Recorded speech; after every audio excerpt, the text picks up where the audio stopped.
एक दिन की बात है, बरसात प्रायः समाप्त हो चुकी थी। बालकृष्ण बलराम और सखाओं के साथ वन में गाय चराने जा रहे थे।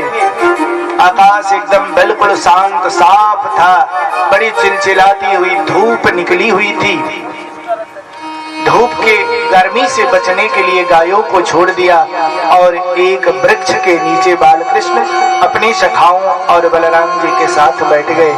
कहते हैं बालकृष्ण की, अरे मित्र, ये वृक्ष कितने भाग्यवान है। इनका जीवन हमेशा परोपकार में बीत जाता है। ये सारे जिंदगी धूप वर्षा ताप को बर्दाश्त करते हैं और हमें छाया प्रदान करते हैं। हम जीवों को छाया देते हैं। वृक्ष कबहु न फल भखे, नदी न सिंचे नीर, परमार्थ के कारणे साधु धरा शरीर। इसके बाद कुछ समय व्यतीत हुई। सारे ग्वाल बालों को बड़ी जोर की भूख लगी। बालकृष्ण से कहा कि हे कृष्ण, हम सबों को बड़ी भूख लगी है, कोई उपाय करो जिससे हम लोग की क्षुधा तृप्त हो सके। कहा बालकृष्ण ने कि अब तो आज हम लोग कुछ खाने के लिए घर से लेके नहीं आए हैं। ऐसा करो, मैं तुम्हें एक उपाय बताता हूँ, तुम वहां जाओ। यहाँ से थोड़ी दूर आगे कुछ माथुर ब्राह्मण स्वर्ग की कामना के लिए अंगिरस नामक यज्ञ कर रहे हैं। उनके पास जाओ और उनसे बोलना कि बलराम और कृष्ण ने हमें भेजा है, हम लोग बड़ी भूखे हैं, हमें कुछ खाने के लिए आप प्रदान करो। ऐसा कृष्ण भगवान ने ग्वाल वालों को समझाया। लेकिन हाँ, जैसे ही गए ग्वाल बाल ब्राह्मणों से ऐसी बात कही, ब्राह्मणों ने डांट करके उस बालकों को भगा दिया वहां से। बालक उदास मन कृष्ण के पास आए और आकर के पुनः कृष्ण से यात्रा की कि कृष्ण, तुमने तो कहा था कि जाने के बाद हमें भोजन मिल जाएगा, लेकिन हमें तो भोजन प्राप्त नहीं हुआ। तो कहा कि मित्रों, हमारी चलते एक बार और कष्ट उठाओ, तुम उस ब्राह्मण पत्नियों के पास जाओ। वो भी भगवान को बड़ी स्नेह करती थी, प्रेम करती थी ठाकुर जी से। पहले तो ग्वाल बाल तैयार नहीं हुए, लेकिन जब गए वहां जाकर के ब्राह्मण पत्नियों को सूचना दी कि बलराम और कृष्ण ने हमें भेजा है और हम लोग बड़ी भूखे हैं, आप हमें कुछ खाने के लिए प्रदान करें। तो कहा कि धन्य है हमारे भाग्य कि भगवान कृष्ण ने हमको याद किया, आज तो हम धन्य हो गए। ठाकुर ने हमें याद किया तो ये हमारे लिए धन्य ही तो है। सब ठाकुर को याद करता है और ठाकुर ने उसको याद किया। कहा ब्राह्मण पत्नियों ने कि आप लोग थोड़ी देर यहाँ रुको, सब सामग्री एकत्रित करके हम तुम्हारे साथ चलते हैं और चल करके सबके साथ बालकृष्ण को भी भोजन कराएंगे। ब्राह्मण पत्नियों ने सारी सामग्री जो खाने के लिए उपयुक्त होता है वो सब लेकर के, खाने में जो हितकर हो, भक्ष्य, भोज्य, लेह्य, पेय, चोष्य, इस तरह ये भोजन के प्रकार हैं। तो भक्ष्य का खाने जो, भोज्य आनंद से खाया जाए जिसे, लेह्य माने खीर कह सकीला, सेवई कह सकीला, कुछ भी कह सकते हैं जो दूध से जिसका निर्माण होता हो। पेय माने जल या दूध, मक्खन, माठा, छाछ, कुछ भी कह सकते हैं। ये सब सारे पकवान को लेकर के ब्राह्मणों की पत्नियां उनके पास, बालकृष्ण के पास गोप बालकों के साथ गई और जैसे ही वहां पहुंची, बालकृष्ण ने कहा स्वागतम वो महाभाग आस्यताम करवाम किम अन्नोदक्षया प्राप्ता उपपन्नम मिदम हिवः। स्वागत है हे ब्राह्मण पत्नियों, हमारे इस वृंदावन में आपका स्वागत है, आप लोग पधारो।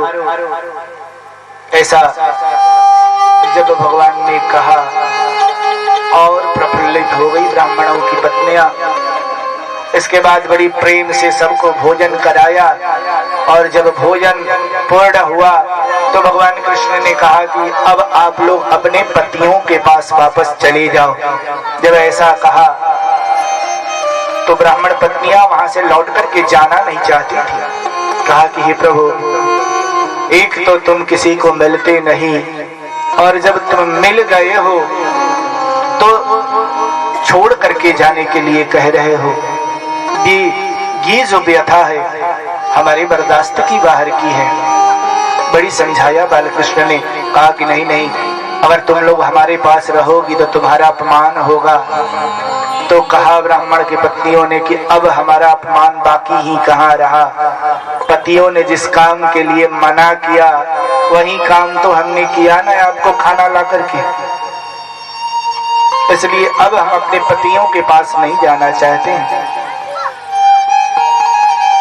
नहीं मानी। कहती हैं ब्राह्मणों की पत्नियां भगवान से कहती हैं कि हे प्रभु, आप ही ने तो कहा है कि मैवम विभोर हति भगवान गदितुम निरसंस सत्यम पुरुष्व। हे प्रभु, आपकी ही वाणी है जिसे हम वेद वाणी जानते हैं, वेद वाणी के नाम से जानते हैं। मैवम विभोर हति भगवान गदितुम निरसंस सत्यम पुरुष्व निगमम तव पाद मूलम। हम आपकी शरण में हैं और वेद के वाक्यों को आप सिद्ध करो। वेद में जो आपने कहा है ना कि जो हमारे शरण में आ जाता है हम उसका त्याग नहीं करते। प्राप्ता वयम तुलसीदाम पदाव सृष्टम केसर निबोध मदिलंग समस्त बंधुन।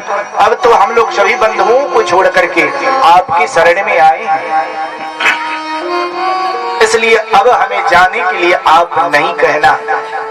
तो कहा बालकृष्ण ने कि देखो तुम लोग जाओ, मैं तुम्हें आदेश देता हूं और कभी भी तुम्हारे प्रति हमारा स्नेह कम नहीं होगा। और जाओगी तो तुम्हें सम्मान प्राप्त होगा, तुम्हारा अपमान नहीं होगा। जब बहुत समझा दिए भगवान तब वहां से गोपियां गई, ब्राह्मण पत्नियां अपने घर को गई। जब पतियों ने जाना कि भगवान से मिल करके आ रही हैं हमारी पत्नियां, तो पत्नियों को बड़ी धन्यवाद दिया। ब्राह्मणों ने कहा कि तुम लोग धन्य हो, हमने जिस काम को, जिस स्वर्ग को पाने के लिए हम लोग यज्ञ कर रहे थे, उस स्वर्ग को तुमने आसानी से पा लिया।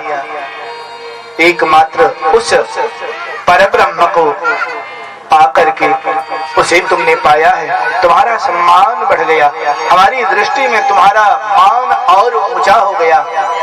ऐसा भगवान ने ब्राह्मण पत्नियों को कहा। ऐसा आदेश दिया। नारायण। सारी गोपियां करे भगवान से हो मेरी लागी, हो मेरी लागी, लागी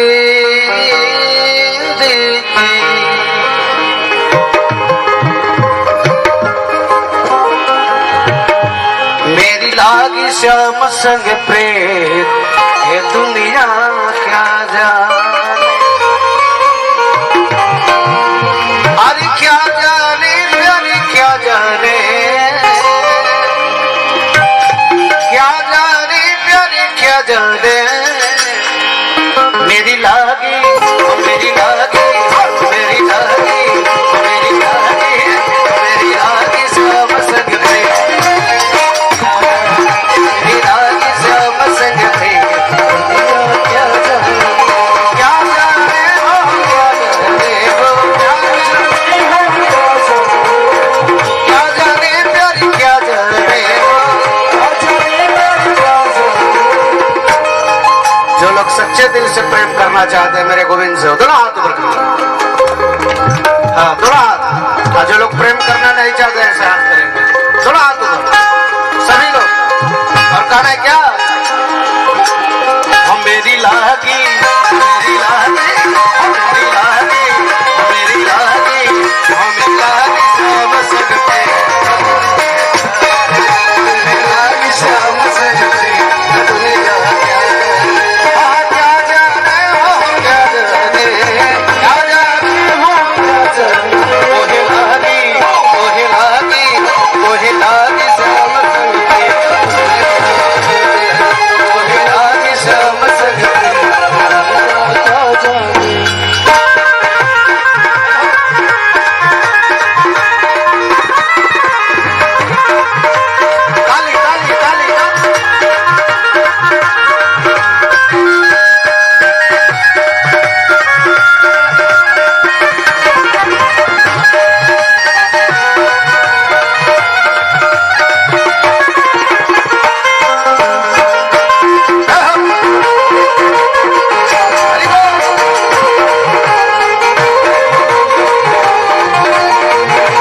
परमेश्वर अगर पति मिल गया तो ये हाड़ चाप का पति से क्या मतलब। इसलिए करिए मुझे मिल गया, दोनों हाथ। देखिए कोई भी मानव इस हाड़ चाम से प्रेम नहीं करता, प्रेम तो करता है आत्मा रूपी गोविंद से ही, लेकिन भ्रम बस उस परमेश्वर को हाड़ चाम का पुतला समझ लेता है ना। इसलिए जो लोग भगवान से प्रेम करना चाहते हैं दोनों हाथ करो और कहना क्या है, मुझे मिल गया, मुझे मिल गया, मुझे मिल गया, मुझे मिल गया, मुझे मिल गया मन का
संसार प्यारे अच्छे लोग को भी जीने नहीं देता। अगर आप कन्हैया ठाकुर को भक्ति करने लगेगी तो लोग यही कहेंगे देखिए बहुत भक्त बने हैं और टीका चंदन लगा रही है। अगर आप चोरी करने लगे तो भी संसार जीने नहीं देता है। इसलिए गोपियां करिए, लोग कहे मैं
ठाकुर जी अच्छे लगते हैं उनको संसार अच्छा नहीं लगता, क्योंकि संसार स्वार्थी होता है। जब तक आपके पास रूप बल तेज पैसा रुपया है तब तक सब संसार का साथी है।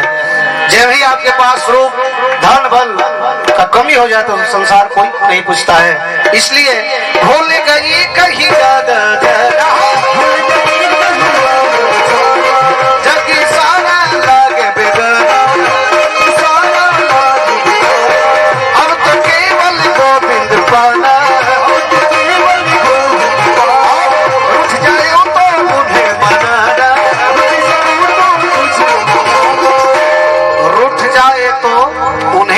तो फिर क्या होगी, तो फिर होगी, फिर होगी, फिर होगी प्यार की जी ये दुनिया क्या। प्रेम के सामने तो गोविंद भी हार जाते हैं। इसलिए एक गोपिया करी है, वो किस भाव में, ओ मैंने एक गोपिया करी है,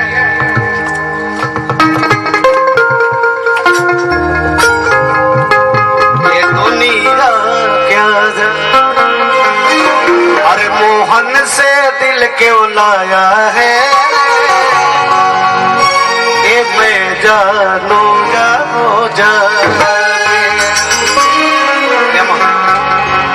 मोहन से प्रीत क्यों लाया है, मैं जानू जाओ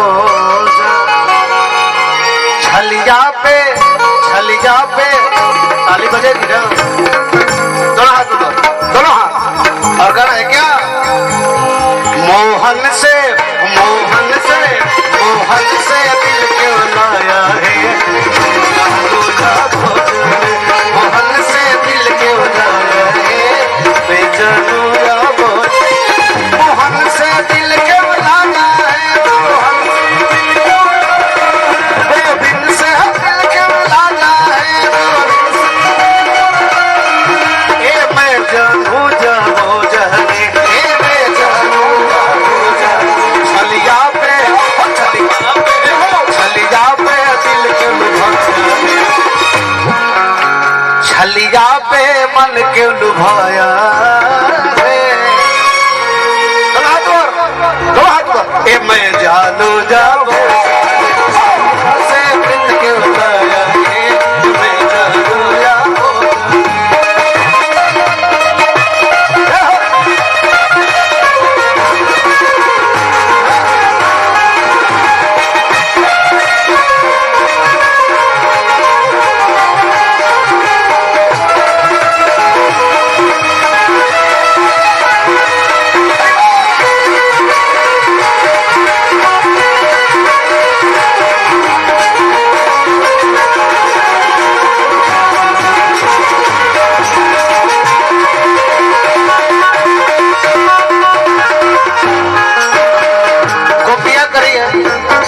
अंत में प्यारे, जितना दिल ने याद किया, जितना दिल ने मुझे याद किया, जितना दिल ने तुझे याद किया, शब्द पर आप लोग ध्यान देंगे, उतना जग ने बदनाम, उतना जग ने बदनाम किया। पिया करिए कि बदनाम का फल क्या पाया है, प्यारे जो सचमुच में जिनका हृदय भक्ति रस से भर जाता है, जो सचमुच में गोविंद को पा लेते हैं, वो गूंगे की तरह हो जाते हैं, वो कह नहीं सकते।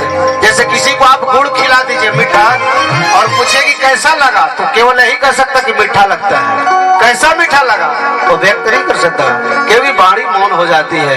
इसलिए अरे